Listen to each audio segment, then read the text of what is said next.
Roma, século I. Um império dominando o mundo com sangue e terror. Mas nas sombras, longe dos olhos do imperador, uma mensagem se espalhava e se tornava perigosa. Ser cristão não era só ter fé, era assinar uma sentença de morte. Uma decisão que podia acabar com você queimado vivo, rasgado por leões ou decapitado sem aviso. E no meio desse caos, um homem se levantou. O nome dele?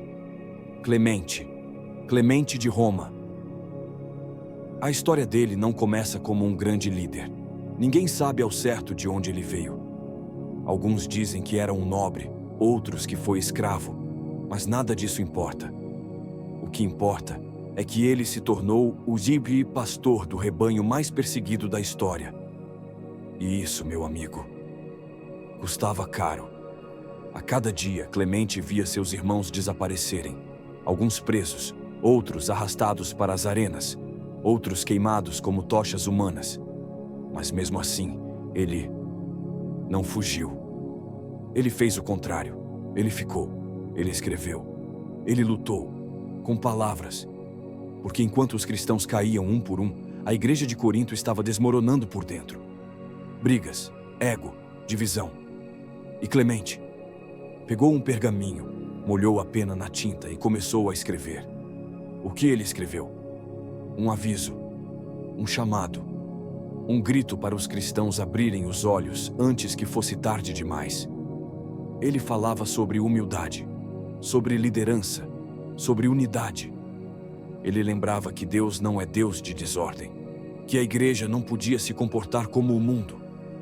Ele citava as Escrituras, falava de Moisés, de Davi, dos apóstolos. Ele lembrava que a fé não era um jogo de poder, mas uma missão de serviço. Que não era sobre quem queria ser o maior, mas sobre quem estava disposto a carregar a cruz. E essa carta mudaria tudo. Mas Clemente sabia que cada palavra tinha um preço e que seu tempo estava acabando.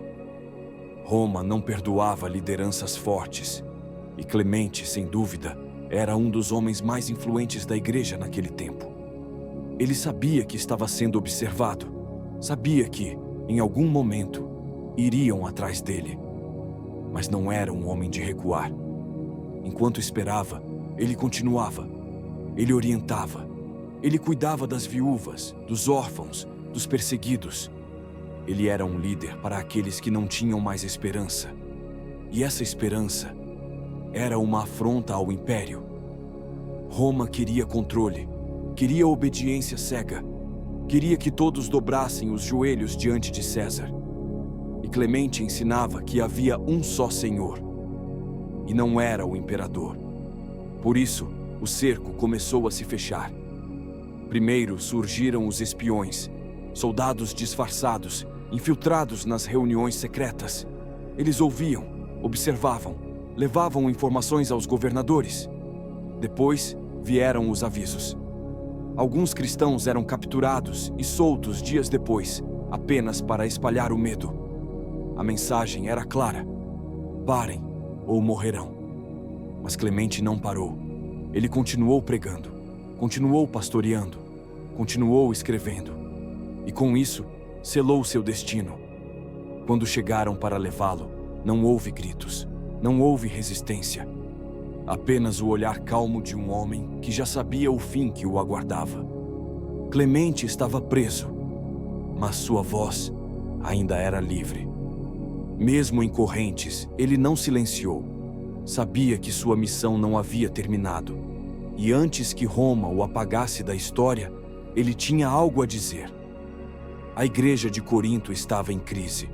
Uma divisão perigosa estava tomando conta da comunidade. Líderes estavam sendo expulsos sem motivo. O orgulho e a disputa pelo poder estavam envenenando o corpo de Cristo. E Clemente sabia o que isso significava. Se Roma não destruísse a igreja por fora, o orgulho a destruiria por dentro.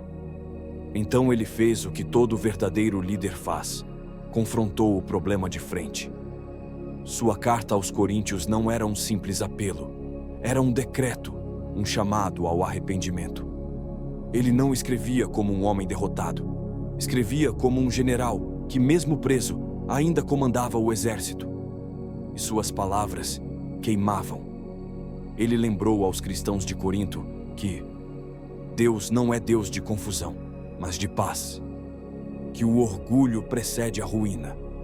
Que aqueles que se colocam acima dos outros acabam caindo da forma mais humilhante. Ele falou da submissão, da obediência, do exemplo de Cristo, que não veio para ser servido, mas para servir. E para aqueles que ainda duvidavam, Clemente foi mais fundo. Ele mencionou Moisés. Lembrou como o povo de Israel se rebelou contra ele no deserto. Como Deus os puniu. Como aqueles que resistiram à autoridade estabelecida por Deus acabaram sendo destruídos. A mensagem era clara. Cuidado com o que vocês estão fazendo. Clemente não usava palavras vazias. Ele não falava para agradar ninguém. Ele falava porque sabia o peso do que estava em jogo. Se a igreja se dividisse, ela se tornaria frágil. Se tornasse frágil, Roma a esmagaria. Mas, mesmo sabendo do risco, ele não ficou em silêncio. A carta foi enviada. Passou de mão em mão, escondida dos olhos das autoridades. Foi lida em voz baixa nas reuniões clandestinas. E cada palavra de Clemente era como um martelo atingindo o orgulho de Corinto. A carta teve um impacto tão grande que anos depois ainda era lida nas igrejas. Alguns a consideravam tão importante quanto os próprios escritos apostólicos. E Roma começava a perceber que Clemente era mais perigoso do que pensavam. Não bastava apenas prender um homem como ele. Era preciso apagar sua existência da história. E para isso, eles tinham um plano. Os espiões já estavam infiltrados. Cada movimento de Clemente era vigiado. Cada pessoa com quem ele falava poderia ser um traidor.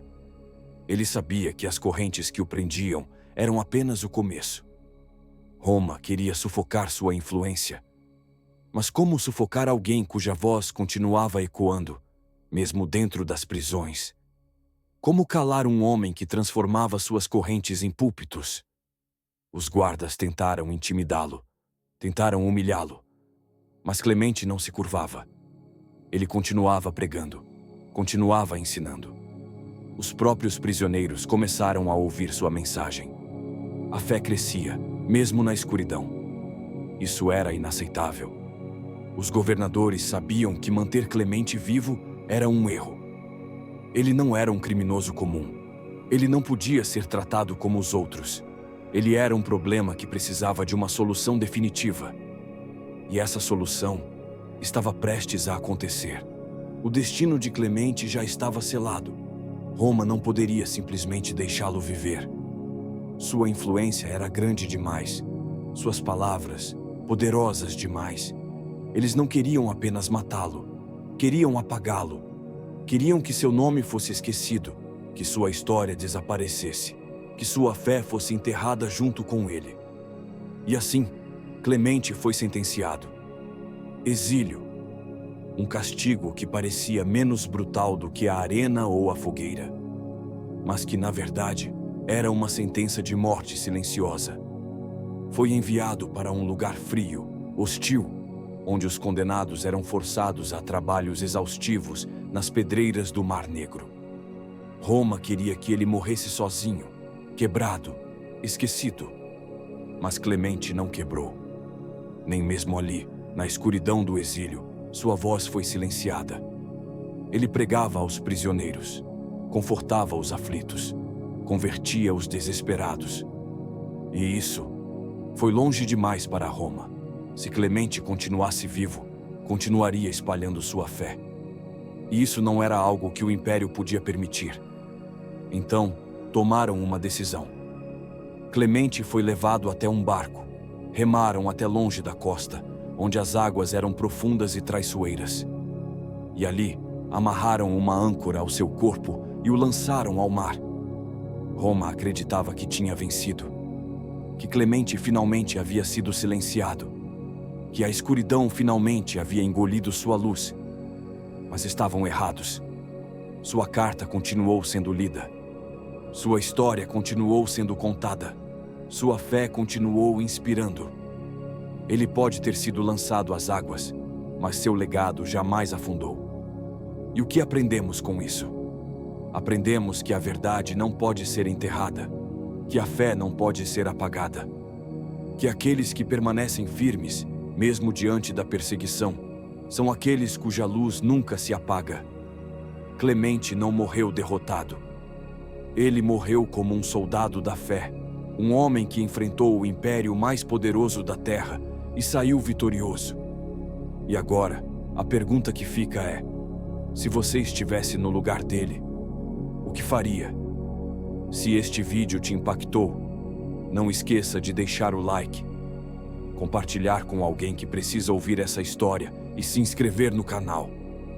Ative o sininho para não perder nenhum conteúdo, porque aqui, a história da fé continua sendo contada.